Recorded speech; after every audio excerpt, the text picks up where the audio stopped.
So following that gripping cricket discussion, we widen the scope and take a look at the top performances from Caribbean athletes throughout the year of 2024.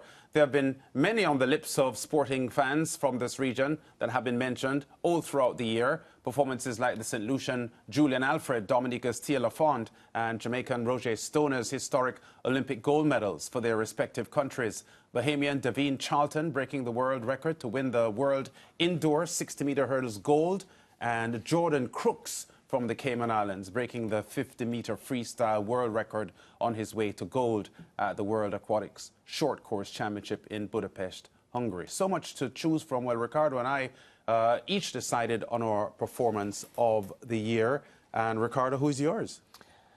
Well, first of all, let me say that there were a number of performances that stood out to me. Clearly from the Olympic Games, the gold medalists, Julian Alfred, in the women's 100 meters, Tia Lafont in the triple jump, the performance of Roger Stoner in the men's discus throw.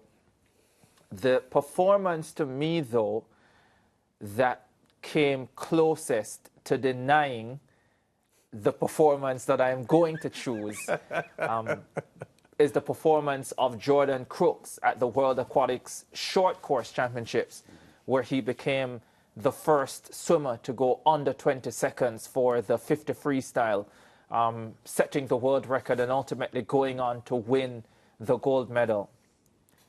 But for me, Lance, and for me, viewers, there is no single sporting moment from a Caribbean standpoint, as we have a look there at Jordan Crooks. That's at the Paris Olympic Games. Yeah. But there is no single sporting moment from a Caribbean standpoint in 2024 for me that betters the final day performance of this man on this stage. Let's have a look.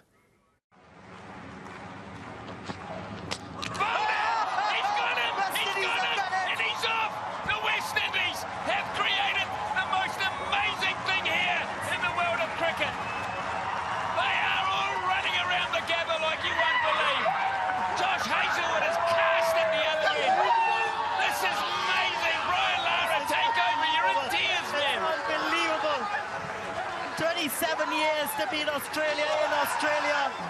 Young, inexperienced, written off. This West Indies team can stand tall today. West Indies cricket can stand tall today. Today is a big day in West Indies cricket. Congratulations, congratulations to every single member of that cricket team. Yeah, just watching that again is giving me goosebumps all over again. Yeah, Lance, I don't think there's any moment from a Caribbean standpoint, at least for me, that beats Shamar Joseph's performance on the final day of that Gabba Test as the West Indies beat Australia. There is so much about this that is just so remarkable. When you consider that before the series, we had to be rushing to Google to find the names of the players, of several of the players that had been selected by the West Indies to go to Australia. Of course, we heard talk of Shamar Joseph and his speed and what he could potentially bring to the table. But nobody, I don't think, genuinely felt that this West Indies team, this inexperienced team, this inexperienced bowler could go to Australia and deliver what he did. And when you also consider on the final day itself, remember the day before the final day while batting, he'd been struck on his toe, Shamar Joseph, and so was injured and had no plans of playing on that final day. In fact, he left his gear. And when the captain, Craig Brathwaite, said to him on the final morning, well, you're starting, he couldn't start because he only had his training gear with him. And so he sat in the dressing room and waited for his shirt to come. It only came 40 minutes into play. At that time, the West Indies had not taken a wicket. And when he took the field 40 minutes in to that final day and then bowled West Indies to victory, it was magnificent. Everything about this story for me is remarkable. And when it happened at the back end of January, the start of the year, I thought to myself, this is going to be difficult for anybody to beat in 2024. And for me, nobody beat what Shamar Joseph did in that Gabba test down under. You know what? You've described the moment as remarkable, and no one could argue with that, Ricardo, because it is more than remarkable. And because of how unexpected it was, it certainly, you know, goes down indelibly in our memories as a moment to cherish, especially in these times when the West Indies team has very little to celebrate in global cricket, and especially against a team like Australia, who most people think, or many people think, is the best team in the world at the moment. So I'm not going to argue. I don't share your opinion as that being the moment, but I won't take that away from you know, the point that you're making and the narrative you're making, because I still think that the Olympic gold medals won by Alfred, Lafond and Stoner, because of the platform that they performed on, would still, for me, edge Shamar Joseph. And I would use this point to explain why I'm saying that, because part of the reason why Shamar Joseph's moment in propelling the West Indies to an unlikely victory here is, and you have said it, is how unexpected it was and how unlikely a story it would have been.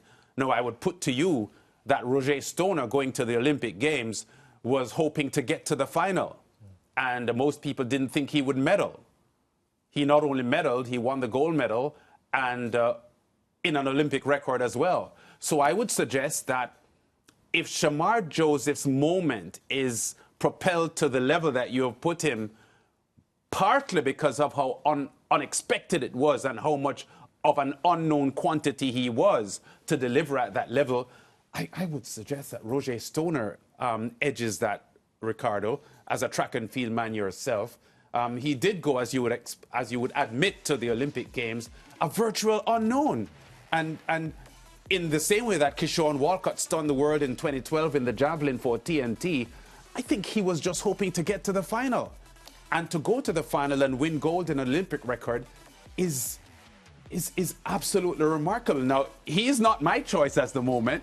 But you're confusing me. No. I'm just using that point to say that that's one of the reasons why the Olympic gold medal winners for me would edge to Shamar Joseph.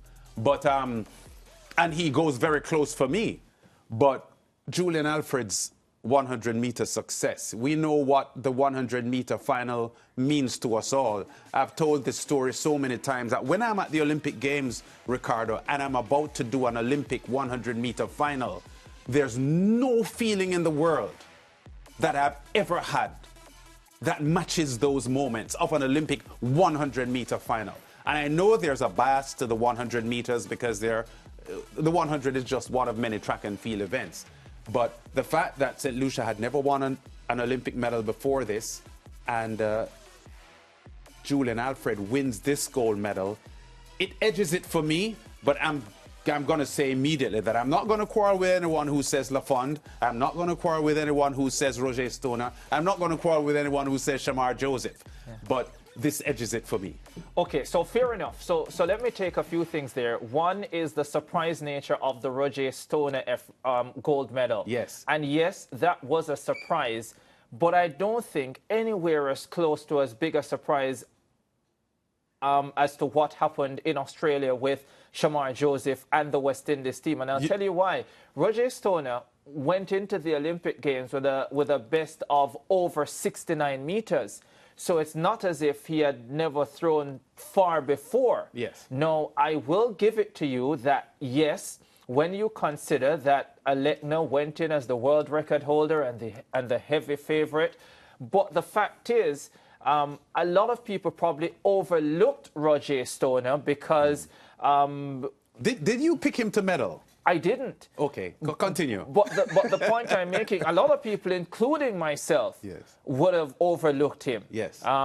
Did I think there was a possibility of him medaling? Yes. Okay. Did I pick him for a medal? No. Right. But what I've always said is, and it wasn't just the men's discus, but with a few other events with the Jamaicans, one of the things I said was that, listen, the Jamaicans have 3 individuals here. In the men's discus, that's one of them. The men's long jump, that was another one. You could have a situation where on the very best day, they are 1, 2, and 3, but then you could have another situation where they are 8th, 9th, and 10th. Okay. As it turned out with Roger Stoner, he ended up at 1. He ended up with the Olympic record. And yes, that was a little bit of a surprise. A little bit. It was a surprise. Okay. But nowhere as close to the surprise that Shamar Joseph and that West Indies team churned up. And it's not just the surprise factor. So I know you dwelled on the surprise factor, lads, but it's not just the surprise factor. It is everything that made that story. From the selection of the West Indies team, to former players both in Australia and the West Indies saying that the team would be battered down under, to being well beaten in the first test, to him not thinking that he was going to play on the final day because of the toe injury. The way he stood up throughout the series, not just with the ball, but with the bat.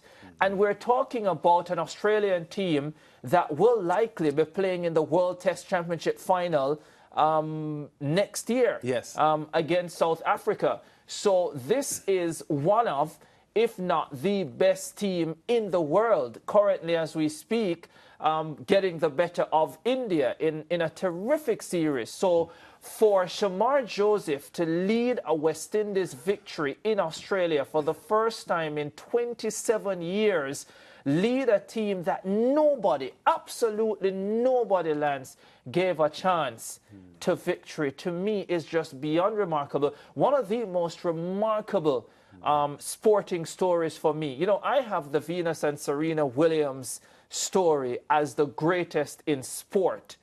Shamar Joseph is up there, Lance. As I say, I hear you, and I'm not going to quarrel over it because your narrative is pretty solid. And, you know, as West Indians who are proud of the legacy that West Indies cricket has given to world cricket, there obviously would be a moment like this for us to cherish because we don't have these moments. And we have to cherish them. Yes, and we have to cherish them. I would say, though, to promote the Roger Stoner point even more, to sort of rebut the point that you're making about 27 years West Indies hadn't won a series in Australia and so on.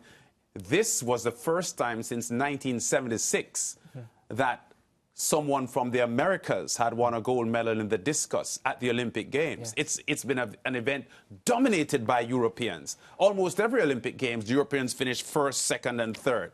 So for someone from the Americas, and not the USA now, little Jamaica and the Caribbean, who is not known for producing field events, gold medalists at the Olympic Games, that is another feather in the cap for me for Roger Stoner. Since we're rebutting here, let me produce a rebuttal to that. Yes. And say that although it was the first time since 1976 yes, that someone from the Americas was winning a medal, I will say... Winning a gold medal. A gold medal, sorry. I will say it has been coming.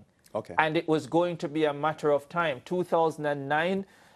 Travis Michael won a medal as a Jamaican for the first time as a Caribbean athlete in the discus at the World Youth. Yes. A year later, Frederick Dakers was the world junior champion. Yes.